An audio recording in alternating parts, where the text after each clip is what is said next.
ರಾಘವ ಚೈತನ್ಯ ಶಿವಲಿಂಗಕ್ಕೆ ನ್ಯಾಯಾಲಯದ ನಿರ್ದೇಶನದಂತೆ ಪೂಜೆ ಮುಗಿಸಿ ಮುಂದಿನ ಹೋರಾಟವನ್ನು ಕೈಗೊಳ್ಳುತ್ತೇವೆ ಎಂದು ಕಲಬುರಗಿಯಲ್ಲಿ ಪ್ರಮೋದ್ ಮುತಾಲಿಕ್ ಹೇಳಿದರು.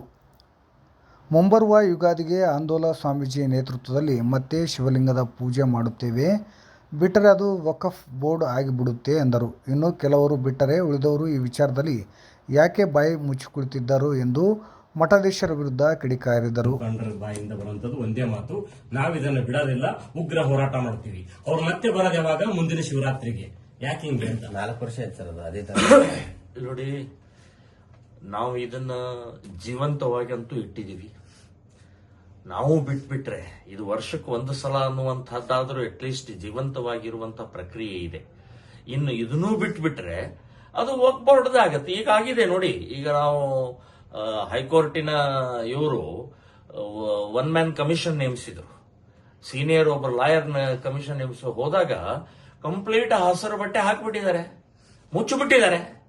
ಯಾರು ಇವರು ಮುಚ್ಚೋರು? ಅದನ್ಯಾಕೆ ಮುಚ್ತಾರೆ?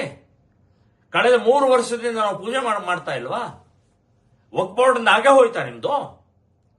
ಸೊ ಇದು ವ್ಯವಸ್ಥಿತವಾಗಿ ಅಟ್ಲೀಸ್ಟ್ ಇವತ್ತು ನಾವು ಕೋರ್ಟ್ ಆರ್ಡರ್ ಸಿಕ್ಕೋದು ಕೂಡಲೇ ಅದು ನಾವು ಪೂಜೆ ಮಾಡುವಂತ ಅವಕಾಶ ಸಿಕ್ಕಿದೆ.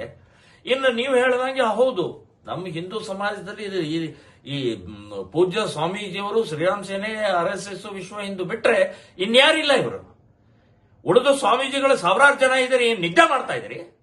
ಇವತ್ತ ರಾಘವ ಚೈತನ್ಯ ಪ್ರತಿಷ್ಠಾಪನೆ ಮಾಡಿದಂತ ಈಶ್ವರ ಲಿಂಗನ ತಡಿತಾ ಇದ್ದಾರೆ, ಮಲಮೂತ್ರ ಮಾಡ್ತಾರೆ. ನಾಳೆ ನಿಮ್ಮ ಮಠದ ಒಳಗಡೆ ಇರುವಂತ ಈಶ್ವರ ಲಿಂಗನ್ನು ಕೂಡ ಮಲಮೂತ್ರ ಮಾಡ್ತಾರೆ. ಬಾಯಿ ಮುಚ್ಕೊಂಡು ಕೂತ್ಕೊಂಡ್ರೆ ಸ್ವಾಮೀಜಿಗಳೇ ನೀವು ಕಣ್ಣು ತೆರೀರಿ. ಪೂಜ್ಯ ಸ್ವಾಮೀಜಿಯವರನ್ನು ಬ್ಯಾನ್ ಮಾಡಿದ್ದಾರೆ. ಒಂದು ತುಟಿ ಪಿಟಿಕಂತ ಇಲ್ಲ. ಏನಾಗ್ತಾ ಇದೆ? ನರಸತ್ತವ್ರ ತರ ಮಾಡಬೇಡಿ ಮಠಾಧಿಪತಿಗಳೇ. ಸ್ವಲ್ಪ ಯೋಚನೆ ಮಾಡಿ. ಇವತ್ತು ಅಲ್ಲಿ, ನಾಳೆ ನಿಮ್ಮಲ್ಲಿ ನುಂಗಿ ಹಾಕುವಂತ ವ್ಯವಸ್ಥೆ ನಡೀತಾ ಇದೆ. ಕೋರ್ಟಿನಿಂದ ನಾವು ಪೂಜೆ ಮಾಡುವಂತ ಪರಿಸ್ಥಿತಿ ನಿರ್ಮಾಣ ಆಗಿದೆ.